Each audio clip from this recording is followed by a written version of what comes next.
তো আমাদের বাড়ির ছানাপুনোদের সাথে একটু খেলাধুলা করে আমরা চলে গেলাম নার্সারিতে, কারণ সিজন চলে এসেছে, গাছ আমার বুনতেই হবে। হ্যালো এভরিওয়ান, আমি সানি, তোমাদের সকলকে সানি সুদীপ্ত ব্লগ চ্যানেলে অনেক অনেক ওয়েলকাম। আজ 17ই অক্টোবর 2025, রাত পোহালেই কিন্তু কালী পূজা।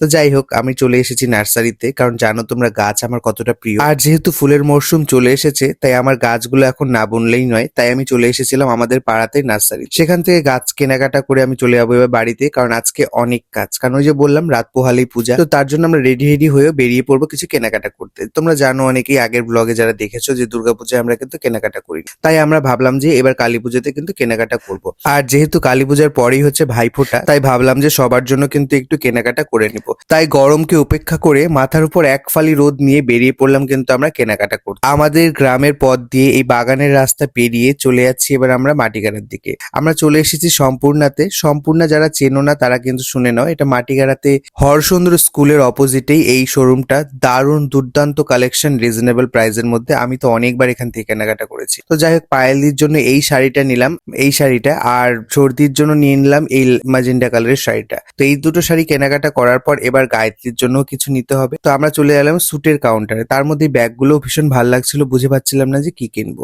তারপর ভাবতে ভাবতে আমরা স্যুটের কাউন্টারেই এলাম, এসে তারপরে এই স্যুটটা নিলাম। কেমন হয়েছে দেখো, কারণ গায়ত্রীকে অনেকবারই শাড়ি দেওয়া হয়েছে, তাই ভাবলাম যে এবার স্যুট ওকে দেবো। তো যাই হোক, এখান থেকে কেনাকাটা হয়ে যাওয়ার পর এবার বেরিয়ে পড়বো মার্কেটে। আমাদের জন্য তো কিছু কেনাকাটা করতে হবে, বলো আমরা কি এবার পড়বো না?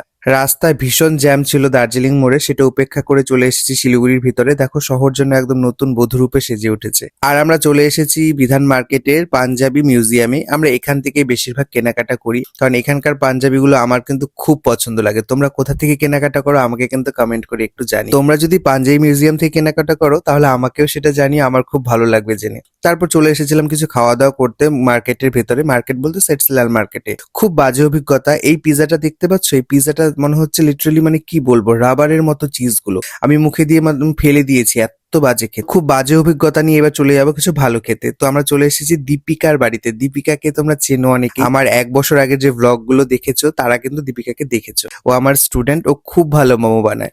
এবার চিনতে পারছো, ও হচ্ছে রসগোল্লা, মনে আছে তোমাদের? তো যাই হোক, এভাবেই আমাদের সেই দিনটা সময় কাটলো, খুব ভালো কাটলো। আজকের ব্লগটা এতটুকুই থাকলো, দেখা হবে তোমাদের সাথে নেক্সট ব্লগে। সবাই ভালো থেকো, সুস্থ থেকো, টাটা।